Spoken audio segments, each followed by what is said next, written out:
It was the last wrestling show of 2023 AEW World's End, but it might be MJF's, whose world has ended tonight as his title reign comes to an end at the hands of Samoa Joe and Adam Cole, baby. Welcome back, guys, to Fog Wrestling, and the bad news is we did not watch AEW World's End, so this isn't going to be a review. It's going to be more of a recap, an aftermath. It's going to be Fog thoughts, basically. We're going to give our thoughts on the show. Good news is, though, going into 2024, we're going to start watching wrestling religiously and reviewing it religiously. None of these 8-minute reviews anymore where 2 clips get fucking watched on the highlights. No, we're actually going to watch the wrestling shows. We're going to watch 3 clips and give you 9-minute reviews, baby. No, we ain't going to do that. We're going to watch full shows and we're going to give wrestling a chance. You guys say that we never give wrestling a chance. We're always too harsh on wrestling. We criticise it too much. 2024!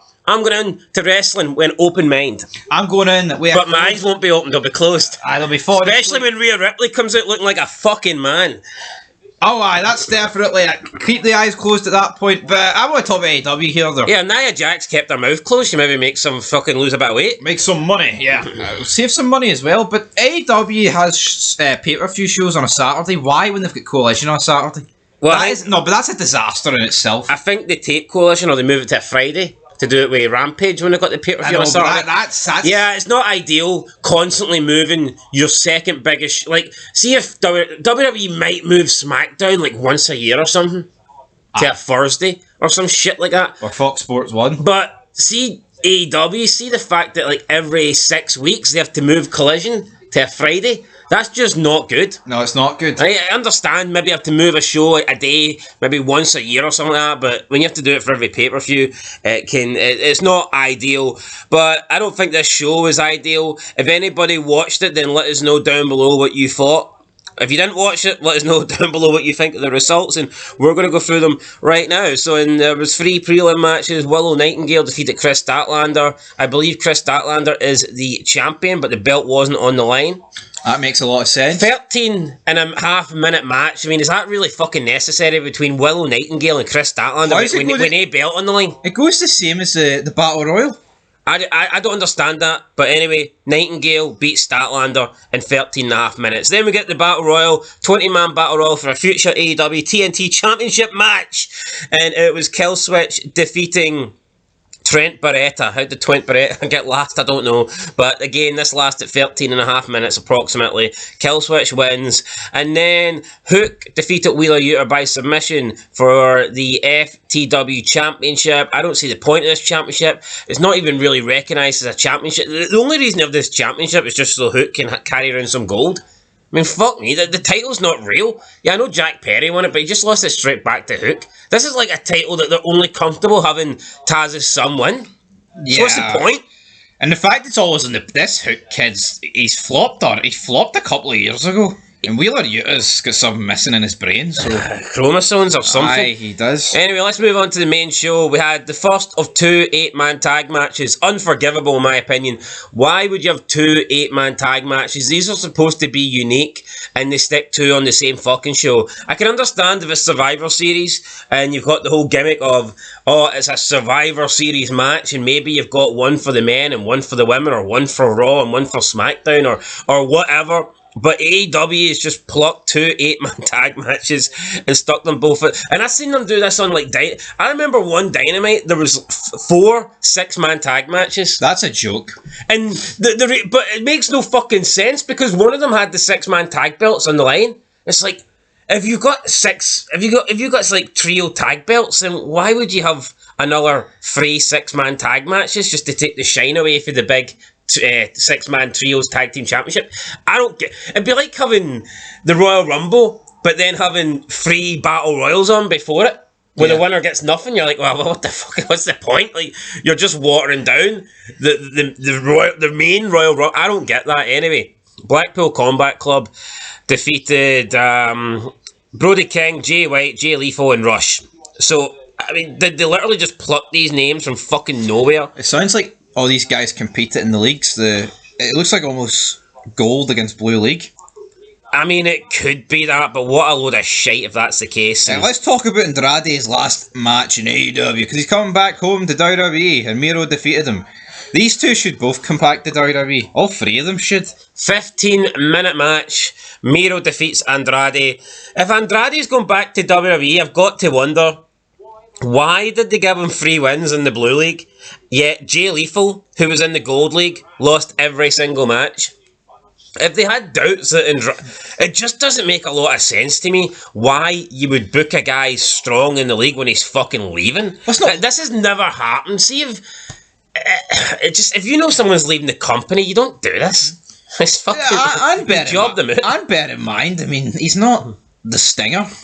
He's not CM Punk. It's fucking Andrade. I just don't get it. It's not Andrade shouldn't pick up 9 points. Andrade hasn't been booked so strong unless it's Tony Khan thinking, hold on here, I've done nothing with this guy. Maybe if I start giving him wins, he'll stay. I mean, it could be that. A little bit of reverse psychology there, but fucking who knows.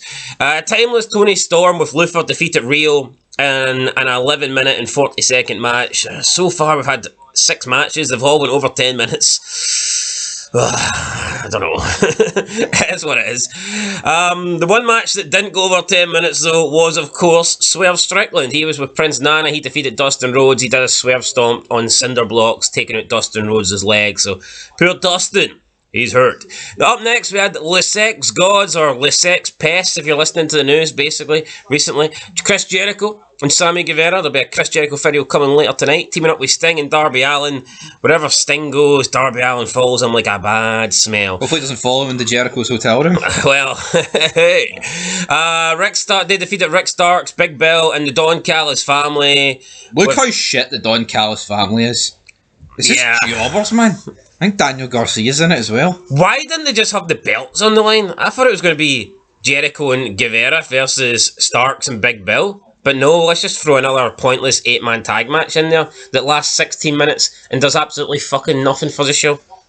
Awful. It's just an excuse to get these guys on the show. Up next. But it's Sting's last ever couple of months in wrestling, and this is how he's fucking spending it. Throwaway 8-man tag match. It's not even centered around him. He's a number. Why didn't they do the whole, why didn't they do a similar situation to Ric Flair, where Sting, if he loses, he has to retire? Because you need a heel authority figure for that. No, but Ric Flair was getting good matches. He got a MVP, I believe, Mr. Kennedy. And he was getting pay-per-view matches at a stage where Ric Flair probably wasn't a pay-per-view guy anymore. Aye. He was getting big pay-per-view matches at No Way Out in the Royal Rumble. But, no, don't do that. We'll just stick Sting in a fucking throwaway match. Why not? What's his last match going to be? I bet you it's shite. It will be. I wouldn't be surprised if they put him against Darby Allin. Give us Sting against Joe for the belt. It'll be Sting against Allin. Sting against Joe. Anyway, up next, Julia Hart defeated Abandon. Just abandon this holy shit house rules match for the ABS TBS Championship. Abandon stipulation is biting is legal. Oh, okay. What's Julia Hart's stipulation? No idea. Wrestle on her brand panties? Unfortunately not. This Abandon's an ugly bastard. And also, I seen something about some new blonde chick has joined with Saraya and Ruby Riot, and everyone, Ruby Soho, and everyone's saying, look how hot these three look. And I'm thinking, hold on here, do you not see that wee green-haired gremlin that's causing the problems? It's like such a fucking, it's like, you got one person that's at the top of the ladder, and then the other person's not even climbed the first fucking rung. They're not even climbed the first step of the ladder. They don't even know there's a ladder in the room. It just doesn't make any sense. Like, how can their gimmick be we're hot when one of them is fucking not? But see, Ruby Soho's a mark. I mean, not only she's ugly as fuck, I mean, it peaked for her in WWE when they actually based a faction around her. Aye, the Riot Squad, that was basically, she was the leader of that. Yeah. And she done nothing with it, like, but I don't know, man, I just don't think WWE would have done this. Even they had Vince's Devils, they didn't have, like, someone, like, Jazz, for example, someone who's not really attractive, they didn't have her in it, did they? Nope. And, yeah, it's AEW though. We've got to include all the women here. Ruby fucking Riot, man. I thought it was weird. This Better than Chemo O'Connor, like, but I mean, that's about it. Up next, longest match tonight. Adam Copeland defeated Christian Cage. He was with Shayna Wayne and the prodigy Nick Wayne. It didn't do him any good though. Adam Copeland beats him with the kill switch and becomes the AEW TNT Championship. But wait, what's this? Kill Switch, aka Luchasaurus, won the 20-man Battle Royal earlier for a future TNT Championship match. He's cashing it in right here, right now. Chokeslam on the chair to Edge. He's about to cash in, but Christian Cage is like, no, wait, you can't cash in.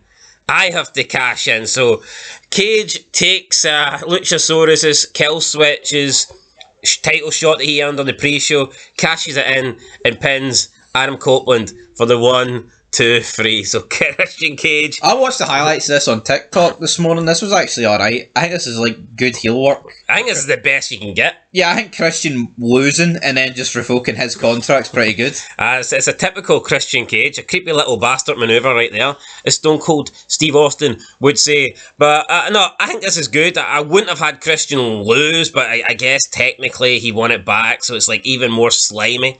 Yeah. So I think this is the right decision though. I don't think it would have been good to have Christian outright lose the belt. Just, I don't know. One of the few things Tony Khan's got right in a couple of years. I think you have to make Edge earn it, like, just be there longer, I don't know, just coming in and hoovering the belt. No, it's a fucking pish belt. I like Christian, but it's the TNT it's a TV title. Like, these two guys should be feuding for the world title, and no one can tell me they shouldn't be. Yeah, TNT. And talking of titles, Eddie Kingston beat John Moxley for about 10 titles. We've got the ROH World Championship, the NJPW Strong Openweight New Japan Pro Wrestling. Aye, that one. And the inaugural AEW Continental Championship. They're hyping this up on this the Dark Hour, is it? Look, the pre-show. 3 titles. The thought of Eddie Kingston having 1 title makes me sick. And now this guy is going to be walking around with fucking 3.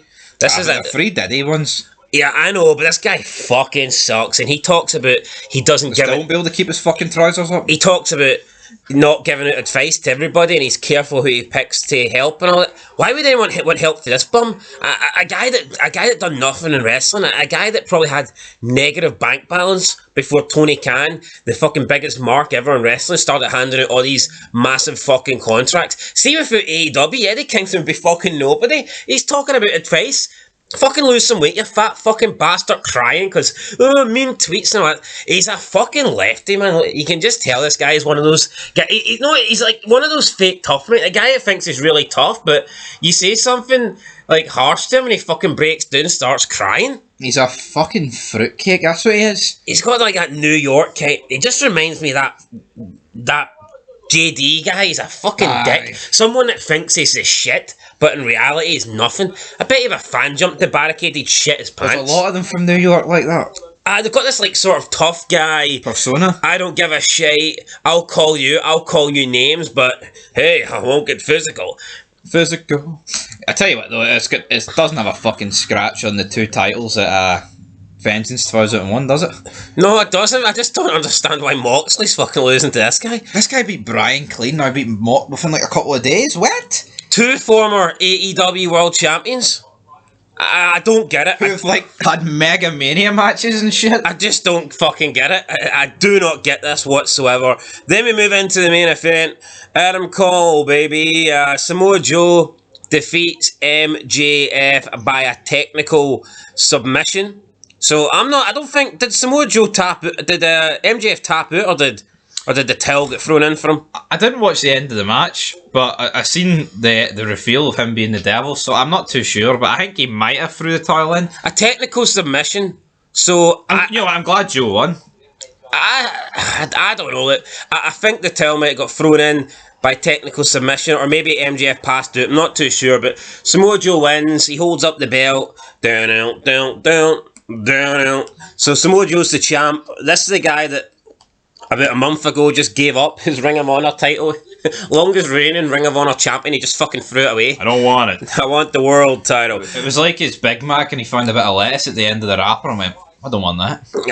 I don't get it. I mean, just surely he should have been beat for that title, or I don't know, or make him choose when he wins this belt which one he wants, or do something. I think having him just disbanding that belt looked a bit weak, but he wins. Adam Cole's out there with injury, sitting down. I guess he's trying to comfort MJF, but then the lights go out and they come back on, and Adam Cole's sitting in the chair with the masked guys behind him, and Adam Cole's got the devil mask in his hand, and it's Adam Cole. There's the reveal. MJF gets beat down, and everyone's by a bunch of jobbers, man. Yeah, we've got Wardlow in there, and I couldn't tell you who else. Roderick Strong, I think, and two other fucking bums. Two bums. I don't think Bobby Fish was in there. Then they beat down. They beat down, what's his name? They beat down MJF, and like that's the reveal. Adam Cole is the devil. I didn't think it would be Adam Cole for the pure reason is I thought it was so fucking obvious it was Adam Cole. I just thought they would change it. No, but no, the thing is, right, AEW actually does a story, right? It's not a good one, but they do a story, and they make it fucking so obvious who it is. Yeah, but that's why I thought it wasn't Adam Cole, because it was so obvious it was Adam Cole. No, but just, like, you can't give... I'm not going to give him credit for this, because it was so obvious. Tell you what, did you know who ran down Austin? I could not have guessed that until it was Rikishi. Exactly. And what do you get today? And then you've got the whole thing that Rikishi, you know, he was working with someone else. It was like a double layered story. Whereas this was just so layered and shite. Yeah, I just don't get it. And what's this? An MJF Adam Cole feud going forward? I don't give a shit. Too diddy, man. Yeah, even when Enzo got attacked, I didn't even think it was Bill. I thought it was someone else. So WWE seemed to do well back in the day. They seemed Kurt to do. Angle's, who's his mystery son? Oh, I didn't really care about that one. I know, but it's the black guy. It's the black. Well, I tell you, I didn't think it was going to be him either. No. Chocolate milk. Anyway, guys, I can't really rate this out of 10. No, I'm not going to rate it, but I mean, Adam Cole is the devil, and it's like, what was the fucking point? I thought Adam Cole being the devil, the whole point would have been for him to get the belt off MJF. But now the reveal is Adam Cole's the devil. And what did he get out of it? Nada. Hee-haw. I thought the whole reason the devil was to win the title. It didn't go down that way for big. But do we really want Adam Cole? I mean, hopefully it's just results in him against MJF and Joe. I just don't get it. Now MJF looks like a fucking donut because he was the biggest heel in wrestling. Last year they buried him. He had this gay friendship bromance with Adam Cole, right. Basically doing everything for Adam Cole at a point where he was willing to just give Adam Cole the championship and let Adam Cole win because his friendship mattered more, and then he was jeopardising his health and jeopardising his world title to keep the Ring of Honor tag team titles because he didn't want to lose Adam Cole's belt while he was out, and then it turns out he's been just shafted up the ass by Adam Cole. I mean, it makes MJF look like a fucking dumbass.